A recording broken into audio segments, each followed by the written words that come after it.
All right, let's hit the road with a true pop culture legend. You know, for over 80 years, one single car has completely redefined what a hero's ride can even be. We're talking, of course, about the incredible, the ever-changing, the one and only Batmobile. And really, its journey kind of mirrors the evolution of Batman himself. So, how did we get from a millionaire's personal car to a military-grade tank and then all the way to a snarling muscle car that looks like it was built in a garage? Well, that's the question we're going to dig into today. To really get the whole story, you gotta go back, like all the way back, to the very beginning, to the golden age of comics, where Batman's first set of wheels was, well, anything but super. That's right. In his very first appearance, Batman just drove a red convertible. It was basically his personal car. Now, it was inspired by a super stylish Cord 812, but it had no gadgets, no armor, nothing. The famous name Batmobile didn't even pop up for another 2 years. So when Batman first hit the big screen in the 1940 serials, they were working with, super low budgets. That meant they used regular, off-the-lot cars. First a Cadillac, then a Mercury. And the only superhero feature? It was the convertible top. Roof up, he's Batman. Roof down, he's Bruce Wayne. Honestly, simple but kind of clever. Okay, so let's jump ahead to the moment the Batmobile went from being just a car to a full-blown cultural icon. This is where the vehicle really becomes a character in its own right, a star that, let's be honest, nearly outshone the heroes themselves. The producers needed a car, and they needed it fast. The job landed in the lap of the legendary customizer George Barris. But, and this is a big but, he only had 3 weeks until filming started. Building something from scratch was totally impossible. He had to get creative, and fast. And luckily, he remembered this forgotten gem just sitting in his workshop. And this is where the story gets kinda wild. See, Barris had previously bought the 1955 Lincoln Futura concept car from Ford. It was this decade-old show car that was basically just gathering dust. Ford sold it to him for the symbolic price of $1 single. So in just 3 weeks, Barris and his team took that $1 concept car and, for a studio cost of about 30 grand, turned it into a legend. They sculpted those iconic bat fins, they added the bubble canopy, and they created an absolute icon. And of course, the gadgets. Oh, the gadgets. It was so perfect for the campy, high-tech vibe of the 60s. This car had everything, from the bat phone to the rear parachutes for a 180-degree bat turn.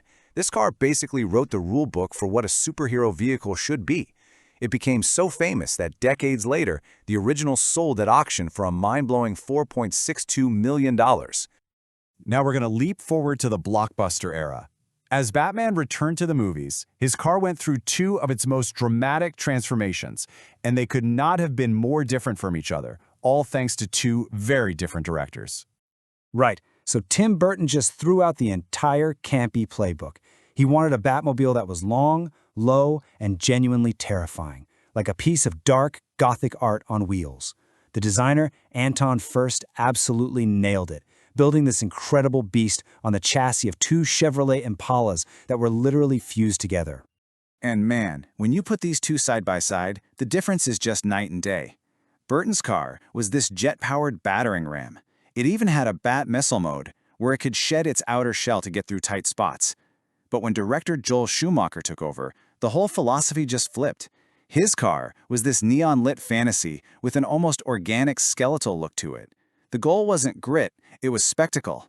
This thing was basically designed to be a toy, complete with a grappling hook that let it defy gravity and drive straight up walls. So after all that neon excess in the 90s, the next evolution was a hard turn into gritty reality. The world was kinda hungry for something more authentic, and director Christopher Nolan didn't just want a car. He wanted a believable piece of military hardware. So forget Batmobile, this was the Tumbler. And in the world of the movies, it wasn't a custom car at all. It was a prototype bridging vehicle from Wayne Enterprises' own R&D division. The design brief they worked from was simple, but just so effective. Imagine a cross between a Lamborghini and a tank. But what's so incredible is that this thing was real. They actually built 6 fully functional tumblers for filming, powered by a 500 horsepower V8. It had a custom frame, working hydraulics, it could do actual jumps without any CGI. This was no movie prop, it was an absolute monster of engineering.